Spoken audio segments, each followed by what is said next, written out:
আজকে এটা ছিল একটা গায়ে হলুদের সাজ। গায়ে হলুদের যে ব্রাইডটা, ওর চোখে আর এক্সট্রা লেন্স লাগেনি। ওর হেয়ারটা এত বড় ছিল, মাশাল্লাহ মাশাল্লাহ, একদম মাশাল্লাহ। বউটাও আমাদের খুব হাসি খুশি ছিল।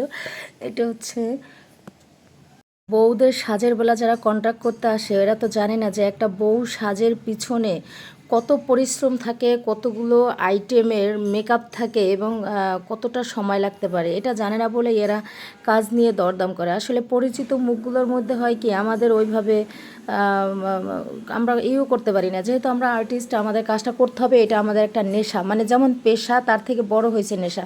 দেখো, একটা বউয়ের জন্য কমসে কম 50 থেকে 70টা আইটেম আমাদের এখানে বের করতে হয়, কমসে কম মিনিমাম।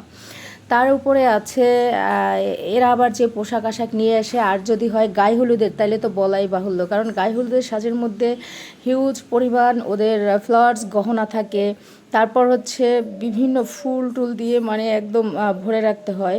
বউয়ের শাড়িটাও ছিল সেই রকমের সুন্দর। তবে সুন্দর দেখতে যেমন ছিল এটা সম্ভবত মানে আমি বলতে পারবো না, মানে ইনস্ট্যান্ট নামটা মনে নেই। তবে একটু একটু ফুলো ফুলা, এটাকে ধরে রাখার জন্য বা পিন আপ করতে হয়েছে। অনেকগুলো বউয়ের হেয়ার ছিল, অনেক বড়, মানে সেটিং করব ওদের ইচ্ছা মতো। ও ফার্স্ট টাইম সাজতেছিল, একবার নাকি সেজেছিল ওর কাবিনে। এটা ছিল ওর যেহেতু রিসেপশনের আগে বউ ভাত। বউটা আমাদের ছিল খুব হাসি খুশি মজার আর কি মেয়েটা। ও সাজবে ওর স্কিন টোন অনুযায়ী, ও স্কিন টোনের বাইরে যাবে না, স্কিন হোয়াইট হতে পারবে না এবং সিম্পলের মধ্যে গর্জিয়াস হতে হবে, মানে নুড সাজ দিবে। তারপর ওর কালারের সাথে ম্যাচিং করেই আমি দেন ওর ফেসটা পুরোপুরি আমি আগে মানে তৈরি করে নিয়েছিলাম, প্রিপেয়ার করেছি। প্রিপেয়ার করার পরে মানে একটা ফেজে ফাউন্ডেশনের আগে কিন্তু অনেক জিনিস দিতে হয়, ওগুলো আমি দিয়ে নিয়েছিলাম।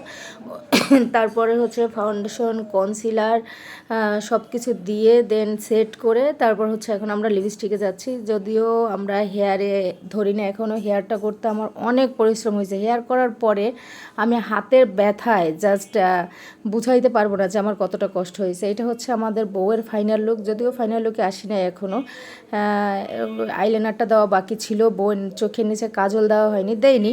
আলহামদুলিল্লাহ আমার কাছে গায়ে হলুদের সাজ দিয়ে যে বউ আমাদের এত বড় হেয়ার, এটা হচ্ছে কিন্তু অরিজিনাল হেয়ার বউয়ের। আর এই যে ফুলগুলো দেখছো, এগুলো জাস্ট ওরা কিনে নিয়ে এসছে, আমি কেটে কেটে সেটিং করে বসাই দিচ্ছি। এটা কিন্তু ফুলের মালা না, এগুলো ছোট ছোট ফুলের তোড়া এখানে। ওকে, কেটে সেট করে দিয়েছি। বউ আমাদের অনেক অনেক অনেক খুশি।